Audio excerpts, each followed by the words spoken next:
하나님 말씀 우리 함께 보겠습니다. 마태복음 8장 18절에서 22절의 말씀입니다.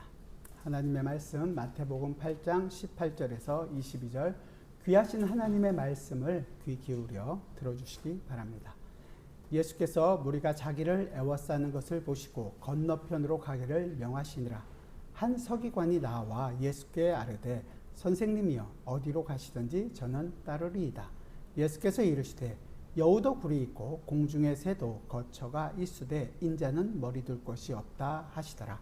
제자 중에 또 한 사람이 이르되 주여 내가 먼저 가서 내 아버지를 장사하게 허락하옵소서. 예수께서 이르시되 죽은 자들이 그들의 죽은 자들을 장사하게 하고 너는 나를 따르라 하시니라. 아멘. 마태복음 8장 말씀을 우리가 함께 봅니다. 그 전에 보면 나병 환자였던 사람을 고쳐주셨고요. 그리고 그 사람은 유대인이었지만 진 밖에서 유대인 죽은 것처럼 살던 자였습니다. 이방인 백부장이었던 하인을 고쳐주셨습니다. 탈 때부터 이방인이었고 하나님의 백성과는 아무 상관없는 자였죠. 그리고 지난주에 이 열병이 들어있던 베드로의 장모 여인이었고 아무 힘이 없는 이 여인을 고쳐주셨습니다.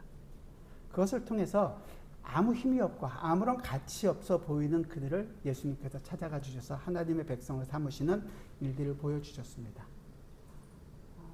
그리고 갑자기 좀 오늘 본문은 그 본문과 굉장히 좀 이상해 보이는 본문이 나오고 있죠. 연관이 안 돼 있는. 사실은 그러면서도 예수님께서 우리가 지난주에 봤던 것처럼 4장에서 보면 예수님 많은 귀신 들린 자들이나 많은 병든 자들을 고쳐주셨습니다. 그렇게 되다 보니까 많은 사람들이 예수님을 따랐어요. 그래서 가버나움에 많은 사람들이 다 예수님을 따랐습니다. 그런데 예수님은 그 많은 사람들을 피해서 지금 오늘 시작이 떠나고자 하십니다. 오늘날 많은 사람들이 교회로 막 몰려든다면 어떤 생각이 들까요? 예수님을 따르는 사람들이 갑자기 교회로 들어온다. 우리는 쌍수를 들고 환영하고 와 우리 교회가 무슨 큰일을 할 수 있는 것처럼 생각이 들지도 모르겠습니다. 그런데 예수님의 반응은 아주 놀랍죠. 18절 뭐라고 돼 있죠? 같이 한번 읽어볼까요? 오늘 18절 같이 봅시다. 시작.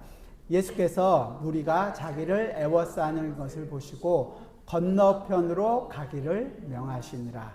예수님께서는 무리가 자기를 애워싸고 많이 오는 걸 보시고 지금 갈릴리 호수 건너편으로 그들을 떠나실 것을 명하시고 있는 겁니다.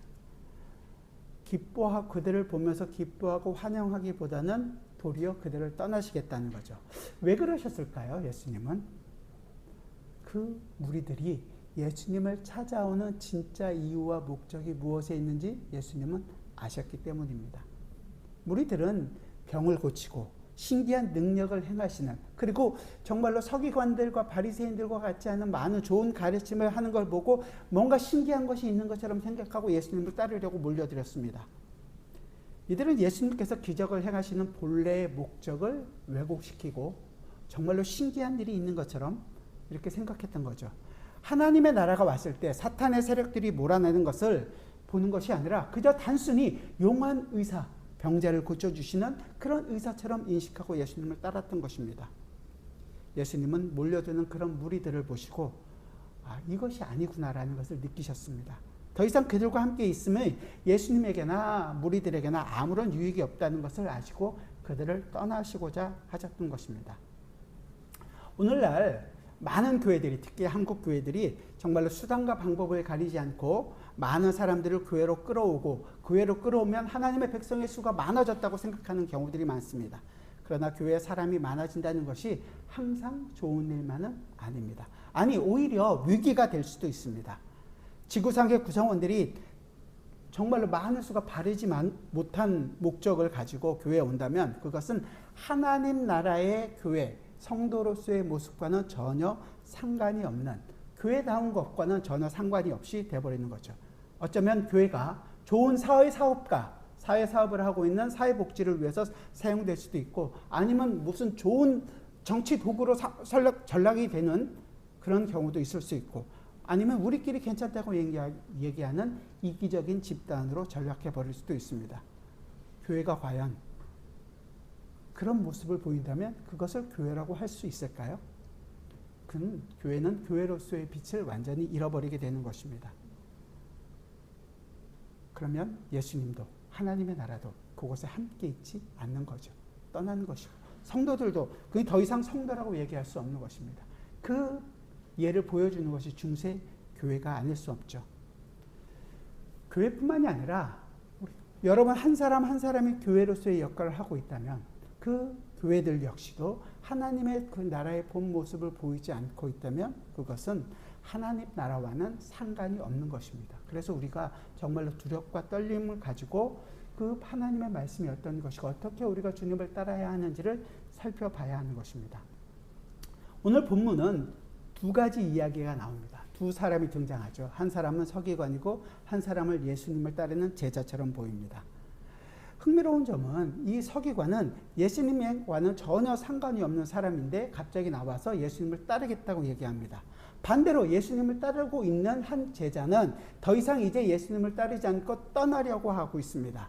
그런데 예수님은 넌 떠나지 말고 나를 따르라 이렇게 얘기하고 있는 거죠. 두 사건이 마치 반대되는 사건처럼 보이지만 이 사건은 같은 사건을 보여주고 있습니다. 그리고 이 사건은 아주 독특하게도 마태는 유대인입니다. 유대인들이 주로 사용하는 그 문학적인 기법을 가지고 지금 무언가를 설명하려고 하는 거예요. 우리가 지난 3주 동안 봤던 세 가지 기적 사건을 봤잖아요. 나병 환자, 백부장의 그 하인, 그 다음에 베드로의 장모. 그리고 오늘 본문이 있고 그 다음 본문이 뭘까요? 또 다른 세 개의 기적이 나옵니다. 세 개의 기적과 세 개의 기적 사이에 있는 거죠. 이것을 보통 샌드위치 구조라고 얘기합니다. 샌드위치를 결정하는 중요한 내용은 밖이 아니라 뭐죠? 안에 있는 내용이죠. 안에 있는 그 내용을 설명하기 위해서 이런 기법들을 씁니다. 좀 더 다른 걸 얘기하면 교차 대칭 구조라고 해서 카이즘이라 그래서 그런 구조를 해서 이렇게 A, B, C, D 이렇게 되어 있고 C-B-A- 그래서 D를 굉장히 강조하기 위한 그런 문법을 사용하는 경우들도 많이 있습니다. 사도 요한이 그런 것들을 굉장히 많이 써서 요한계시록이 이렇게 해서 가장 중요한 내용들을 가운데 딱 새겨 놓는 거죠. 그것과 비슷하게 샌드위치로 구조를 해서 그 가운데 있는 내용. 그러니까 세 개의 기적, 그 사이에 오늘 본문이 있고 또 그 다음에 뭐가 있냐면 마태를 부르시는 장면이 있고 그 다음에 또 기적이 나오는 거죠. 어떻게 보면 더블 샌드위치와도 같은 구조를 지금 그러고 있고 그 8장과 9장까지 내용이 그러고 난 다음에 그 내용이 지금 어떤 것인지를 10장 가서 그럼 무슨 내용이 나올 거예요? 제자들을 부르시고 제자들에게 능력을 주셔서 파송하는 일들을 보이시는 게 10장에 나오는 겁니다. 이러한 구조를 가지고 지금 마태가 제자가 누군가, 제자로 어떤 사람인가, 어떤 일을 하는 것인가를 보여주고자 하는 것입니다. 그러니까 이것은 단순히 그냥 우연히 마태가 이렇게 기록한 것이 아니라 굉장히 의도를 가지고 지금 쓰고 있는 것이고 이 본문의 의도를 정확하게 이해를 하면 성령 하나님께서 이것을 기록한 것들 우리도 그것을 이해하는 데 많은 도움이 될 것입니다.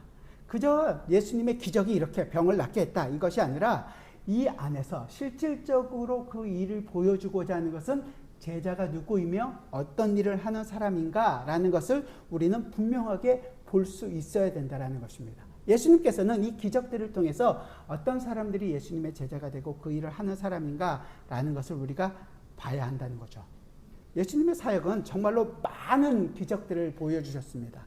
그 기적들을 보게 되면 당연히 많은 사람들에게 인기가 있었고 많은 사람들이 따르게 되었습니다. 하지만 예수님께서 원하시는 장면은 그런 것이 아니었습니다. 많은 사람의 관심을 받고 많은 사람들이 예수님을 따르고 많은 사람들에게 이 힘을 얻기 위해서 기적을 베푸신 것이 절대로 아닙니다. 그래서 그 많은 사람들을 이끌고 지금 로마로부터 우리가 지금 앞져 나가고 있는데 로마를 물리실 혁명가로서의 모습을 보이시는 것이 아닙니다. 많은 사람들에게 칭송받고 대접받는 그런 지도자가 되기 위하심도 아니었습니다. 아니면 많은 사람들이 아픔을 위로해주고 많은 사람들의 그 힘든 것들을 도와주는 사회사업가의 모습을 보이시는 것도 절대로 아니었습니다. 그걸 위해서 예수님께서는 이런 놀라운 기적들을 베푸신 것이 아닙니다. 많은 사람들은 이런 기적을 보고 예수님을 존경하고 따를지 모르지만 실질적으로 예수님께서 하시는 일은 하나님의 나라가 이 땅에 왔을 때 그 하나님의 나라가 있기에 하나님의 나라와 반대되는 세력들, 죄와 병과 이런 모든 세력들이 떠날 수밖에 없다라는 것을 보여주고 있는 것입니다. 그것을 이해하지 못한 사람들은 자기의 원하는 것들을 이루기 위해서 예수님을 따릅니다. 하지만 그 예수님은 그들의 그 따르는 모든 것들을 원치 않으시고 그들을 오히려 떠나가십니다. 예수님께서 분명히 본인이 메시아라는 것을 잘 아셨습니다. 하나님의 나라를 이루신 분이라는 것 아셨습니다. 이스라엘 사람들도 자기에게 메시아가 왔다라는 것을 알았습니다. 메시아가 자기들을 위한 메시아였죠. 하지만 예수님은 그 이스라엘 백성들을 로마로부터 구워줄 메시아가 아니라 하나님의 나라를 이루는 그런 메시아였습니다. 그런데 더 나가면 예수님께서 나중에 요한복음에서 굉장히 아주 중요한 말씀을 하시는데 오병이어를 딱 이루고 난 다음에 사람들이 더 많이 따릅니다. 그랬을 때 예수님께서 아주 중요하게 그 저 많은 사람들이 나를 따르는 이유에 대해서 얘기하죠. 그들이 나를 따르는 까닭은 기적을 본 까닭이 아니라 표적을 본 까닭이 아니라 먹고 배부르기 때문이다. 자기 문제를 해결할 수 있기 때문이다 라고 분명히 얘기하십니다. 그들의 기대를 채워줄 것으로 요구하는 그들의 왕으로서 옹립받고 그들의 모든 것들을 요구를 다 들어줄 수 있는 그런 왕이 아니라 하나님의 뜻을 이루시기 위하여 이 땅에 오신 메시아라는 것을 보이십니다. 그래서 이제 그들을 떠나서 한적한 곳으로 가기를 원하시는 거죠. 그리고 하나님의 뜻이 어떤 것인지 하나님의 백성들과 함께 그 일을 이루시기를 원했던 것입니다. 세상이 원하는 방식, 세상의 방식대로 우리는 예수님의 일을, 하나님의 일을 할 수 있다고 생각합니다. 우리는 그렇게 하면 더 큰 일을 할 수 있을 것이라고 기대합니다. 하지만 우리가 생각하는 큰 일은 하나님의 일에 조금도 도움이 되지 않습니다. 아니, 우리의 만족을 채울 수는 있을지 모르지만 하나님의 일과는 상관이 없습니다. 지금 예수님께서 보여주고 있는 이 기적들, 표적들은 그걸 통해서 많은 사람들의 관심을 많이 유발하고 많은 사람들이 따르긴 있지만 예수님은 그 따르는 사람들은 예수님께서 그것을 보여주신 진짜 목적은, 진짜 이유는 이해하지를 못했던 거죠.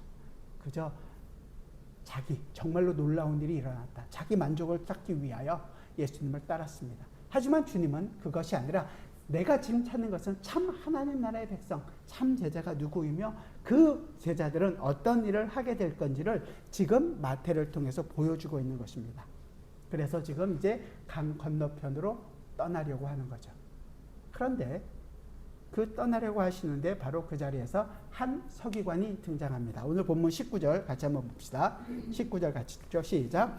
한 서기관이 나와 예수께 아뢰되 선생님이여 어디로 가시든지 저는 따르리이다. 이 예수가 어디를 가든지 나는 그 예수님을 따르겠습니다. 당시로 봤을 때는 굉장히 센세이션한 일입니다. 왜냐하면 이 서기관이라는 사람은 유대 종교 굉장히 높은 위치에 있는 지도자였고 서기관이라는 직업 자체가 율법을 기록하고 율법을 가르치고 율법을 수호하고 율법을 잘 지킬 수 있도록 많은 사람들을 지도하는 어떻게 보면 권력을 가진 그런 사람이었습니다. 그 자체도 굉장히 율법대로 살기 위하여 열심히 노력했고 많은 사람들에게 존경과 사랑을 받고 많은 사람들에게 대접받는 사람이었습니다. 그런 한 사람이 예수님을 찾아와서 나는 예수님을 따르겠습니다 라고 얘기합니다. 정말로 진정성을 가지고 주님을 찾은 것이죠. 대부분의 사람들이 이 서기관들과 바리새인들, 유대주의자들 같은 경우 예수님과 좋은 관계를 갖고 있지 않았습니다. 하지만 그는 지금 예수님에 대한 관심을 갖고 있었고 관심뿐만이 아니라 내가는 예수님의 제자가 되겠습니다. 따르겠습니다 라고 얘기하는 거죠. 당시도 지금 같은 어떤 신문이 있었다면 신문 일면에 대서특필이 되는 거죠. 뉴스의 제일 첫머리에 나오는 서기관 누구 예수님을 따르다 뭐 이렇게 기록됐을지도 모르겠습니다. 그런데 이 내용에 대해서 어떻게 이루어지는지 결말에 대해서 분명히 어떻게 됐다라는 것들이 얘기하지 않아요. 전체 문맥을 보면 그 요구에 대해서 예수님은 거절하는 것처럼 보이시는 것입니다. 어떻게 보면 이 서기관이 하고 있는 이 내용은 정말로 자기가 이때까지 가르치고 있는 그 모든 율법의 새로운 가르침, 자기들과 보다 더 권위 있고 새로운 것 같은 예수의 가르침을 더 추구해서 나는 그래도 이 예수의 가르침까지 추구한 정말로 괜찮은 서기관이다라는 것을 보이고 싶어하는 그 마음을 주님은 아셨던 거죠. 물론 예수님은 기적을 행하는 굉장히 놀라운 모습을 보이는 사람이었기 때문에 개인적으로 관심을 가졌을지도 모르겠습니다. 그리고 급기야 그가 찾고 있던 메시아인가라는 생각을 가지고 그를 찾아와서 나는 그 예수님을 따르겠습니다 라고 고백했을지도 모르겠습니다. 사회적으로 어느 정도 명망이 있었던 바로 자신이 지금 예수님을 따르겠다고 얘기하면 그 예수님에게도 도움이 되고 자기 자신에게도 예수님 때문에 많은 도움이 되지 않을까라는 생각을 가질 수밖에 없는 거죠. 내가 이런 결단을 통해서 예수님께도 도움이 되고 나도 그 예수님으로부터 많은 도움을 얻고 서로 윈윈할 수 있는 그런 생각을 했을지도 모르겠습니다. 그렇다면 이 서기관은 어떻게 보면 우리가 세상적인 관점에서 생각한다 보면 예수님에게 좋은 제자가 될 수 있을 것 같습니다. 그런데 성경에는 아주 재밌게 그가 가지고 있는 생각이 어떤지를 단어 하나, 장면 하나로 설명해 주는 구절들이 있습니다. 그게 이 서기관이 예수님을 어떻게 부르냐면 선생님이라고 부릅니다.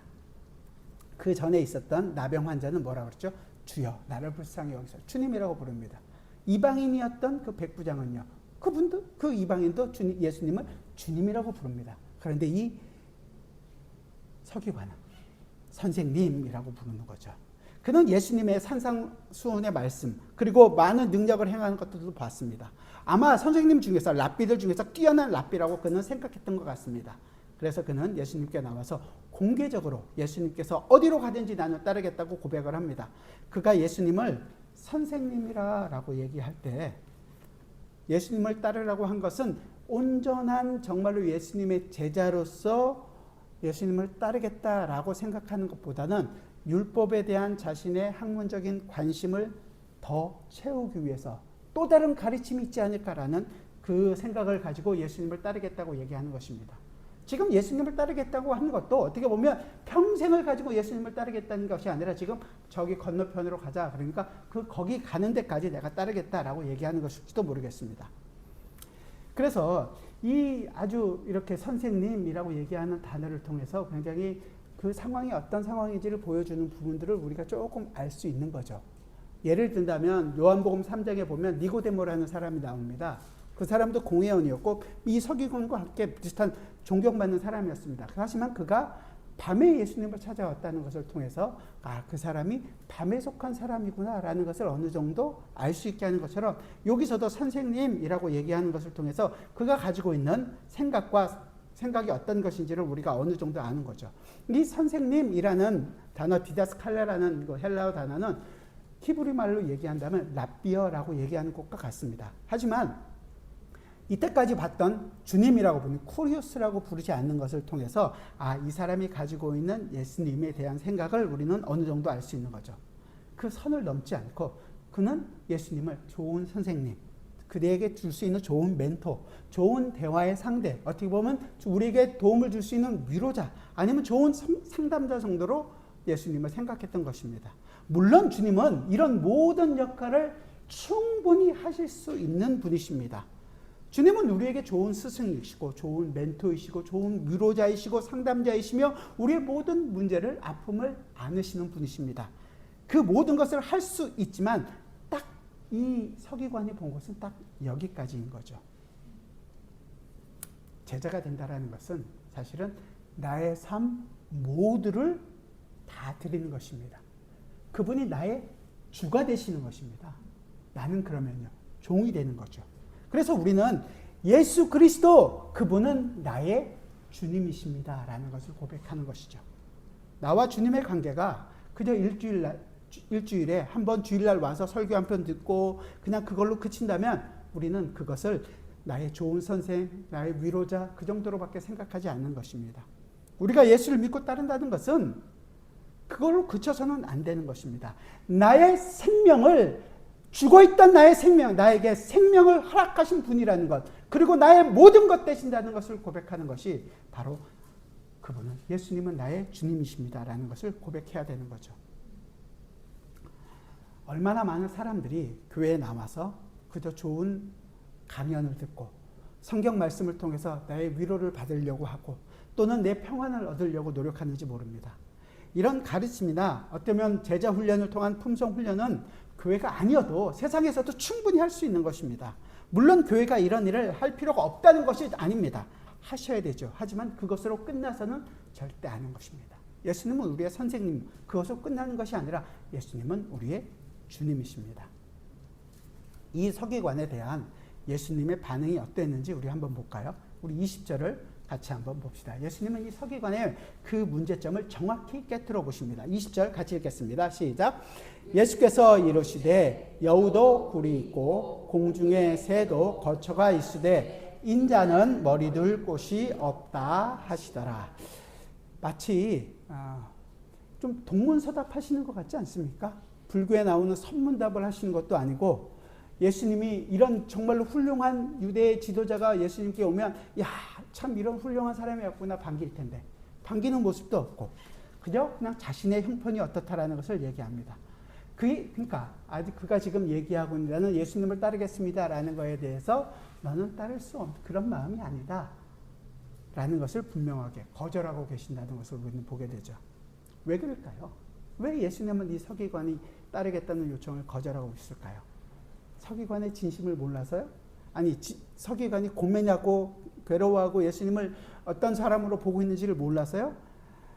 지금 서기관은 굉장히 공손하고 정말로 저자세로 간절한 모습으로 주님 앞에 나와서 요구하고 있는 것입니다. 어떻게 보면 자기 일생일당의 결단을 하고 예수를 따르겠다고 지금 얘기하고 있는 것일지도 모르겠습니다. 그런 그를 예수님은 굉장히 매정하게 단칼에 거절하고 계신 것입니다.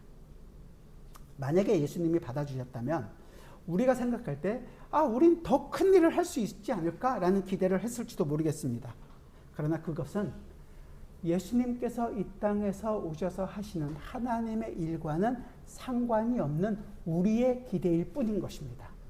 우리는 언제나 우리 스스로 하나님의 일을 할 수 있다고 생각하고 우리는 그렇게 하나님께 갈 수 있다고 생각하는 쪽이 많습니다.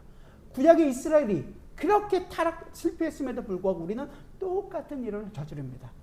그 심판을 면하기 위하여 바벨탑을 쌓으면서 하나님을 가려고 했던 우리 인간의 모습들, 하나님께서 우리를 하나님의 능력으로 이스라엘 백성을 애굽으로부터 건져냈음에도 불구하고 자기들은 자기의 손으로 금송아지를 만들고 이 금송아지가 우리를 애굽에서 건져낸 여호와라고 얘기하는 것이 바로 우리들의 모습입니다. 우리가 가장 좋아하는 일, 우리가 가장 할 수 있는 일, 우리가 가장 큰 일이라고 생각하는 일은 우리를 위한 일일진 몰라도 하나님을 위한 일은 결코 아닙니다. 하나님은 하나님의 일을 하나님의 방식으로 하나님의 때에 하나님께서 이루십니다.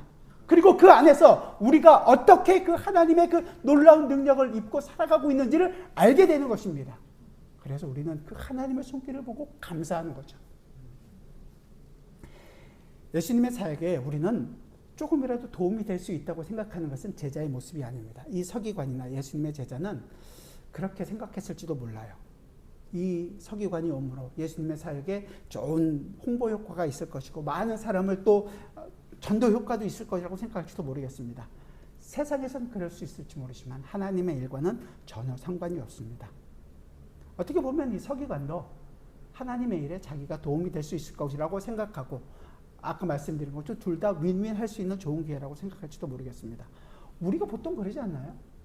세상에 힘없는 자보다 세상에서 능력 있고 힘 있는 사람들이 교회에 오면 훨씬 더 도움이 될 거라는 생각들을 안 하나요? 부자가 교회에 오면 이제 우리 교회는 전혀 재정적으로 힘들 부분이 하나도 없겠다. 아니 힘 있는 사람이 오면 우리 교회 문제 건축을 한다거나 무슨 일을 하는데 저 사람이 다 나와서 도와주는 것으로 해결해 줄 수 있는 것으로 다 해결할 수 있다고 생각하지 않나요? 그런데 주님의 일은 그런 것과는 아무런 상관이 없는 것입니다. 한마디 하는 거죠. 인자는 머리 들 곳이 없다. 굉장히 어려운 말씀을 하고 있는 것입니다. 물론 예수님께서 사역하시는데 거처가 없이 여기저기 계속 돌아다니시는 전도 여행을 하셨기 때문에 자기의 소유와 일정한 거처가 없다는 것을 얘기하는 것이라고 생각할 수 있습니다. 하지만 그것보다 더 중요한 것은 예수님의 사역 전체가 이 땅에서는 배척받는 고난의 삶을 살게 된다라는 것을 보여주고 있는 것입니다. 결국 예수님은 많은 고난과 배척을 받고 결국은 십자가에서 죽는 그 죽음의 길을 걸어가십니다. 따라서 예수님을 따르는 이 제자의 삶을 산다는 것은 결코 낭만적이거나 결코 즐거운 일은 아닙니다. 결코 우리가 결단하고 충동적으로 예수님을 따르겠다고 결심한 것으로 할 수 있는 것도 아닙니다. 자기의 학문이나 나의 만족을 채울 수 있는 것으로 예수님을 따르는 것도 아닙니다.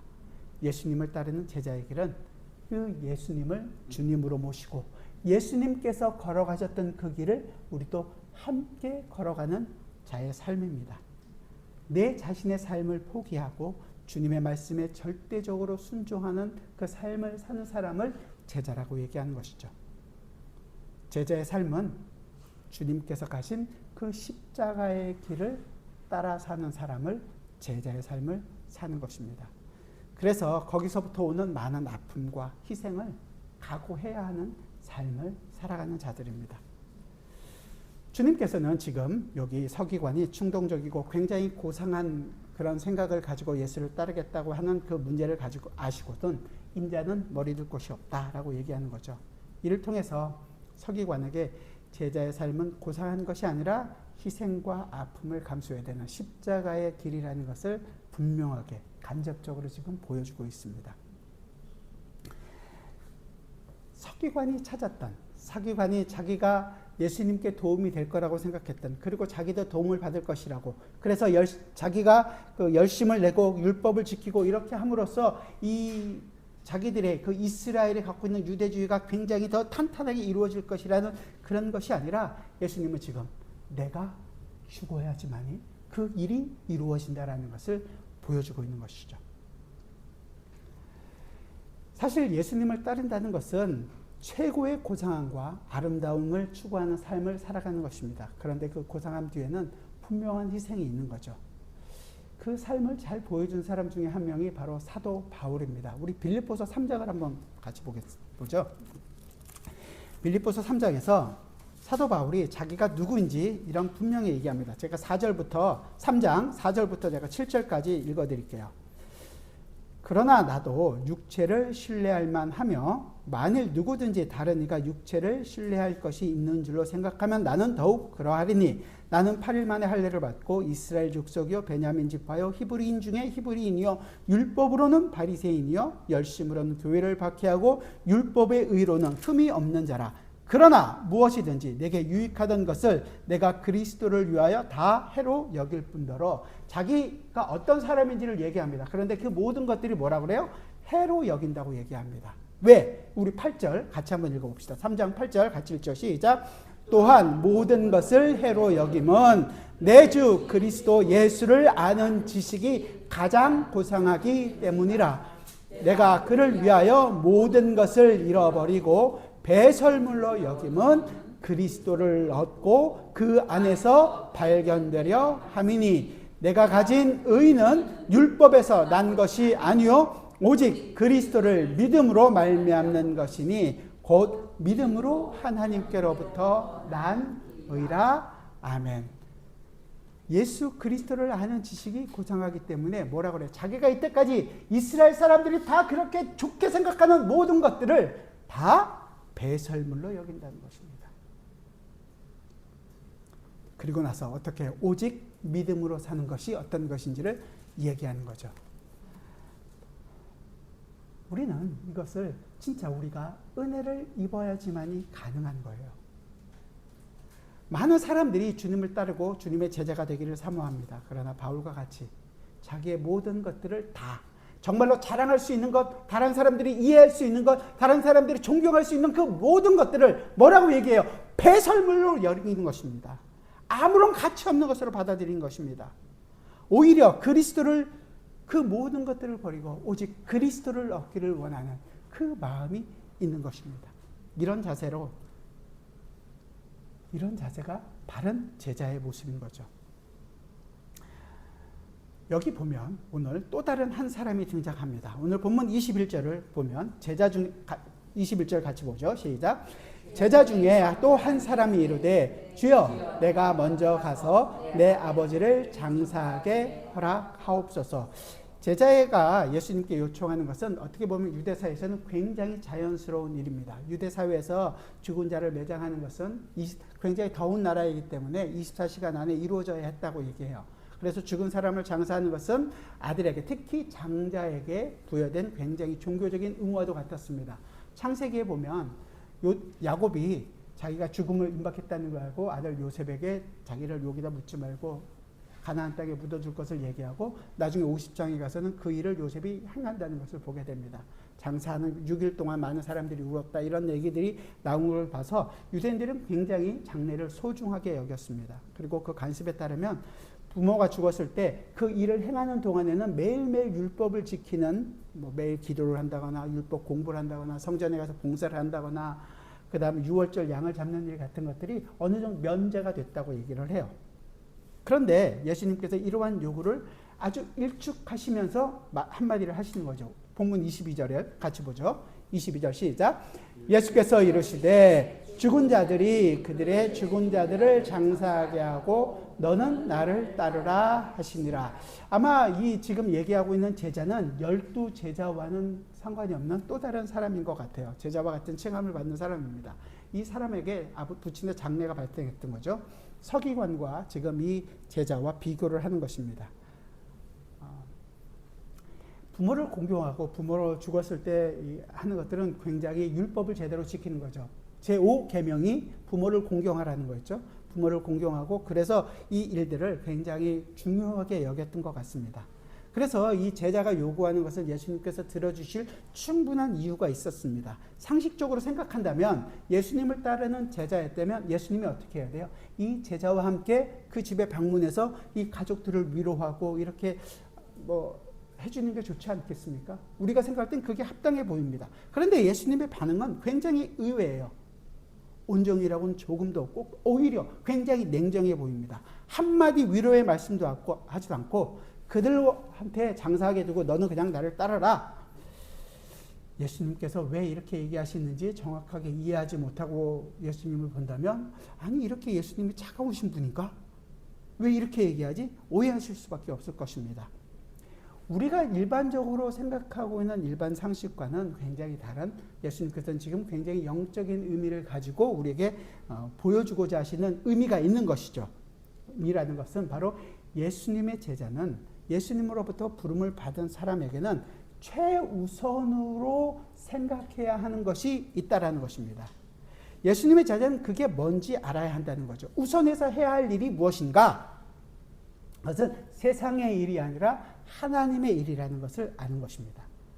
하나님의 일은 세상의 일과는 달라서 하나님께서 정말로 원하시는 일을 하기 위해서는 나의 가장 소중하다고 내가 이때까지 옳다고 생각했던 그 모든 것들이 차선으로 뒤로 미뤄지는 것이 당연하다는 것입니다. 이걸 설명해 주시는 것이 바로 22절인 거예요.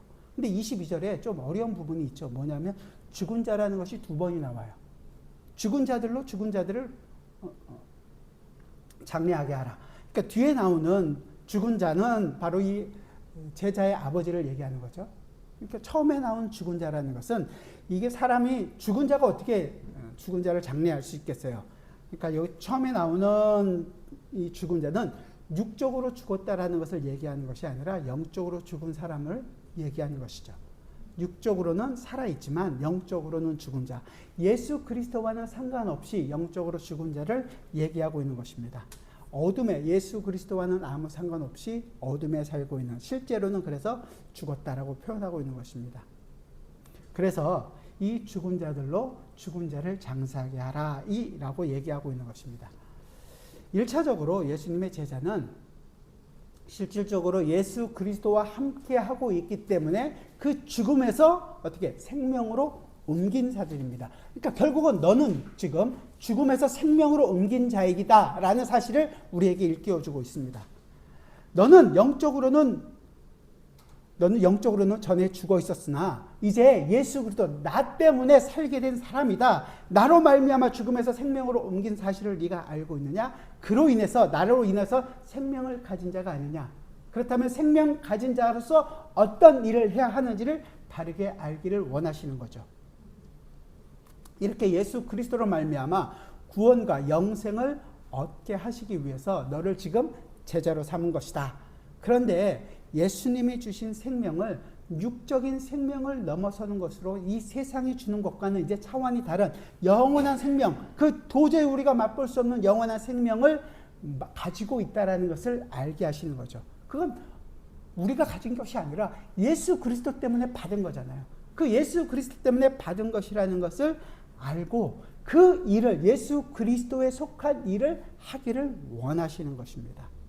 우리 눈에 보이는 중대한 일, 아버지를 장례하는 일, 우리가 좋아 보이는 이 세상에서 먹고 사는 일보다 더 중요한 일, 그게 뭘까요? 그것이 무엇인지를 알기를 원하고 그 일을 하는 사람들을 제자라고 얘기하는 것입니다. 하나님의 일이, 하나님의 나라의 일이 지금 이 속에서 이루어지고 있다는 것을 예수 그리스도로 말미암아 들어오는 이 새로운 생명을 가진 자로서 내가 살고 있다는 사실을 아는 것. 내가 지금 예수 그리스도 때문에 살고 있는가? 예수 그리스도의 그 고난과 예수 그리스도의 십자가를 나도 역시 함께 고난과 그 십자가의 길을 걸어가고 있는가? 예수 그리스도의 생명을 내가 가진 자로서 그 하나님과 누리는 기쁨을 누리기를 소원하는가? 하나님 나라의 풍성함을 나는 지금 매 순간 경험하고 있는가? 아니면 아직도 이 세상의 것들을 가지고 내가 만족하고 사는가? 우리 자신을 돌아봐야 하는 것입니다. 예수님께서는 오늘 이 말씀을 통해서 자신을 따르는 것이 가족에 대한 어떠한 의무보다도 우선된다라는 것을 지금 보여주고 있습니다. 이 세상에서 가장 중요하게 보이는 일도 주님을 섬기고 따르는 일보다 앞설 수는 없습니다. 예수님을 따른다는 것은 예수님을 최우선으로 생각하는 삶입니다. 가족에 대한 의무나 세상의 그 어떤 의무보다도 우선되는 것입니다. 이런 분명한 자세가 없이는 예수님을 따르는 진정한 제자라고 얘기할 수 없을 것입니다. 나중에 뒤에 가면 10장에 가면 마태복음 10장 37절 38절에서 예수님 분명히 얘기해요. 아버지나 어머니를 나보다 더 사랑하는 자는 내게 합당하지 아니하고 아들이나 딸을 나보다 더 사랑하는 자도 내게 합당하지 아니하며 또 자기 십자가를 지고 나를 따르지 않는 자도 내게 합당하지 아니하니라. 아버지, 어머니 사랑하는 것이 마땅하죠. 하지만 더 사랑하는 것이 뭐가 되는 거예요? 예수 그리스도가 되어야 되는 것이고 내 자녀들 사랑하는 것이 중요하지만 그 자녀보다 예수 그리스도를 따르는 것이 더 중요한 것이고 자기가 당연히 져야 할 십자가를 지지 않고 나는 그냥 편안하게 예수님을 따르겠다고 얘기하는 것은 제자로서의 바른 모습, 아니 제자의 삶이 아닌 것입니다. 우리는 사람들에게 존경받고 칭찬받고 참 괜찮은 사람이다라는 소리를 듣는 것을 좋아합니다. 사람들이 손가락질하고 욕하고 이런 것을 참 힘들어합니다. 하지만 예수를 따라 사는 삶은 예수님께서 이 땅에 사실 때 조롱받고 손가락질받고 멸시받고 천대받는 삶을 사셨다면 우리도 역시 똑같은 삶을 살아가는 자들입니다. 두려워할 이유가 전혀 없습니다. 예수님께서는 지금 그 삶을 우리에게 요구하고 있습니다. 예수님께서 주시는 그 절대적인 예수님의 그 사랑을, 예수님의 그 주권을 인정하고 어떠한 희생을 치르더라도 나도 예수님을 따라 이 십자가의 길을 걷게 된 길을 알고 이 길을 걷는 제자들이 되기를 원하는 것입니다. 마태는 지금 이 기록을 하면서 예수님을 따르려 했던 이 서기관과 예수님께서 지금 얘기했던 한 제자가 예수님의 말씀에 어떠한 반응을 했는지에 대한 기록을 우리에게 보여주고 있지 않습니다. 예수님의 절대적인 요구에 순응하지 못했다는 것을 어떻게 보면 좀 생각할 수 있습니다. 하지만 다음 본문인 23절에 가면 예수님의 제자들이 예수님의 명령대로 행했다는 사실을 기록하고 있습니다. 예수님의 제자는 그 어떠한 상황에서도 주님의 말씀에 따라가는 사람들이 바로 예수님의 제자가 되는 것이죠. 예수님의 제자의 모습인 것입니다. 이 말씀을 통해서 우리는 우리 자신의 모습을 돌아봐야 합니다. 나 자신이 주님의 제자로서 주님을 따르기에 합당한 자인지 합당하지 않은 자인지 아직도 내가 원하는 내 거의 모든 것을 예수님이라는 하나의 훈장을 더 추구하고자 하는 것이 아닌가? 예수님을 그저 나의 도움을 줄 수 있는 자, 나의 위로를 줄 수 있는 자, 나에게 어떤 힘을 줄 수 있는 어떤 능력으로 내가 사용하고 있지는 않은가? 우리 자신을 돌아봐야 하는 것입니다. 주님을 따르려는 자는 반드시 주님께서 걸어가셨던 그 고난의 길, 십자가의 길을 걸어가야 됩니다. 바라기는 우리 모두가 이 길 위에 있다라는 사실을 알고 어떠한 상편에 있든지 주님께서 예수 그리스도가 나의 주님이시고 나의 구원자 되신다라는 것을 알고 그 주님만을 의지하고 살게 되는 여러분들이 되시기를 바랍니다. 함께 기도하겠습니다.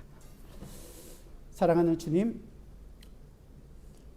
우리가 주님의 제자로서 부름을 받았다는 사실을 우리가 압니다. 그러나 우리는 과거 우리가 어떤 삶에서 건짐을 받았는지를 자꾸만 잊어버립니다. 그저 나에게 도움을 줄 수 있는 위로자 되시는 예수님을 찾을 때가 있고, 나의 문제를 해결해 줄 수 있는 해결사 있는 예수님을 찾을 때가 있고, 내가 힘들 때 나와 함께 이 고난 가운데서 위로해 줄 수 있는 위로자를 찾을 때가 있습니다. 그러나 참 하나님의 백성은 그 주님께서 나의 죄를 위하여 십자가에 죽으셨고 그 나의 모든 것이 되어주신다라는 사실을 잊지 않기를 원합니다. 그래서 나의 인생 속에서도 예수 그리스도의 그 고난과 예수 그리스도의 십자가가 내 인생에서 나타나기를 원하며, 내가 이때까지 자랑해왔던, 내가 이때까지 쌓아왔다고 생각하는 그 모든 것들을 다 배설물로 여기며 온전히 예수 그리스도만이 존귀 되기를 원하고, 예수 그리스도가 높이 되고 예수 그리스도가 증거되기를 원하고, 예수 그리스도와 함께 동행할 수 있는 동행하는 저희의 인생이라는 것을 알고 주님과 함께 이 길을 걸어가게 하여 주옵소서. 아무리 힘들고 어려워도 주님께서 함께하기에 주님 우리가 기쁘고 감사하며 나가는 저희 모두가 되게 하여 주옵소서. 예수 그리스도의 이름으로 기도드리옵나이다. 아멘.